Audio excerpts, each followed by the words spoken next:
Assalamualaikum warahmatullahi wabarakatuh. Materi kita hari minggu ini adalah materi yang membahas mengenai nafza. Silakan Anda simak dan pahami hal-hal yang perlu dan sulit dipahami. Silakan tonton video tersebut. Narkoba? Ternyata narkoba bukan singkatan dari nasi rames kopi bakwan ataupun narik kolor babe, melainkan narkotika, psikotropika, dan bahan adiktif lainnya yang jika diminum, dihirup, maupun disuntikan pada penggunanya, baik itu dari tumbuhan ataupun bukan, sintetis ataupun semi-sintetis, bisa menyebabkan efek ketergantungan. Awalnya narkoba dikenal pertama kali oleh bangsa Sumeria dari tumbuhan opium atau candu, dan mereka menyebut dengan fulgil atau tumbuhan yang menggembirakan. Disebut tumbuhan yang menggembirakan karena menimbulkan dua efek. Yang pertama adalah efek kantuk, dan yang kedua adalah efek meredakan nyeri atau sebagai pereda nyeri.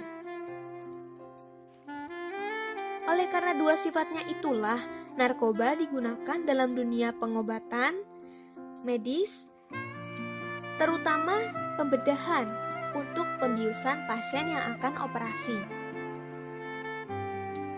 Bahkan tahun 330 sebelum Masehi, bangsa India dan Persia menggunakan candu untuk jamuan makanan dengan tujuan relaksasi agar tamu-tamunya menjadi lebih rileks. Namun sayangnya narkoba saat ini banyak disalahgunakan, terutama di kalangan remaja. Hasil survei Badan Narkotika Nasional atau BNN tahun 2016 menyimpulkan bahwa 4 dari 10 remaja mengkonsumsi narkoba. Narkoba yang paling banyak dikonsumsi dan pertama kali digunakan adalah ganja dan menghirup lem karena harganya yang murah. Penyebab utama tidak lain adalah pengaruh teman sebaya sehingga penasaran, coba-coba, dan konsumsinya bersamaan dengan hisapan rokok. Padahal dari segi kesehatan, narkoba memberikan dampak bagi kinerja otak dan saraf pusat karena depresan, stimulan, dan halusinogen sebagai 3 metode kerjanya. Sebagai depresan, contohnya putau, narkoba menekan sistem saraf pusat dan mengurangi aktivitas sistem fungsional tubuh sehingga pengguna mudah mengantuk. Oleh karena itulah, pengemudi kendaraan jika mengkonsumsi bahan ini bisa menyebabkan kecelakaan. Sebagai stimulan, contohnya sabu-sabu dan ekstasi, narkoba meningkatkan kegairahan, meningkatkan kesadaran sehingga pengguna sulit tidur, insomnia, terus-terusan gembira, atau dalam bahasa gaulnya ngefly. Terakhir, sebagai halusinogen, contohnya ganja, narkoba menyebabkan khayalan, rasa bingung, linglung, bahkan bisa mengakibatkan bunuh diri karena halusinasinya. Dampak lain dari narkoba, contohnya perubahan sikap dan perilaku. Menjadi lebih arogan, emosional, dan temperamental. Sedangkan dampak ekonomi tentunya menghabiskan banyak uang. Kabarnya, harga narkoba bisa mencapai ratusan ribu bahkan jutaan rupiah. Yang tentunya bagi anak kos bisa membeli cilok segerobak atau Indomie 1 kardus untuk stok 1 bulan.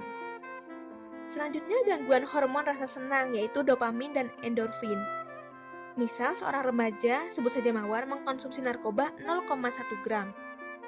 Otak mengeluarkan perintah agar memproduksi hormon rasa senang tersebut sesuai 0,1 gram, namun lain waktunya tidak cukup untuk rasa senang 0,1 gram tersebut. Otak memerintahkan untuk menghasilkan 0,2 gram agar hormon senang lebih banyak dikonsumsi. Itulah yang menyebabkan kecanduan. Dampak virus pun tidak kalah penting. Hepatitis B dan C dapat menular melalui darah. Hal ini beresiko bagi pengguna narkoba suntik terutama saat jarum yang digunakan tidak steril dan bergonta-ganti. Sedangkan bagi wanita, kelainan endokrin yang terganggu mempengaruhi siklus menstruasi sehingga reproduksi terganggu. Lalu sobat remaja Indonesia yang berbudi luhur penerus bangsa, bagaimana sih caranya mencegah agar tidak terjerumus ke dunia narkoba? Tentunya edukasi tentang pencegahan narkoba tidak hanya PR orang tua saja, namun remaja juga sangat bisa mencari informasi dan konseling dari sumber yang terpercaya. Seperti kuis ini, komunikasi yang lancar terhadap orang tua juga tidak kalah penting. Tidak usah malu dibilang anak mami, justru arahan yang baik dari orang tua bisa membantu kegalauan yang melanda. Pendekatan agama, harapannya dengan memperdalam agama, ajaran baik dapat dilaksanakan dalam kehidupan sehari-hari. Bagi pelajar tentunya bisa banyak melakukan hal positif.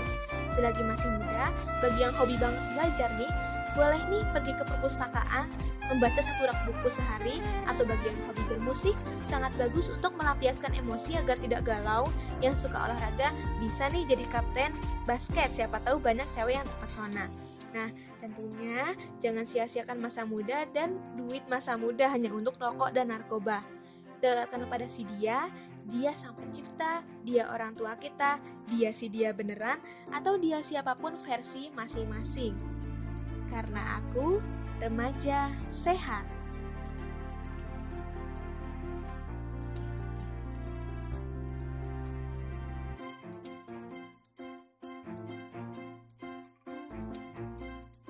Terima kasih Bapak ucapkan atas perhatian Ananda dalam melihat tayangan tersebut. Bapak ucapkan Assalamualaikum warahmatullahi wabarakatuh.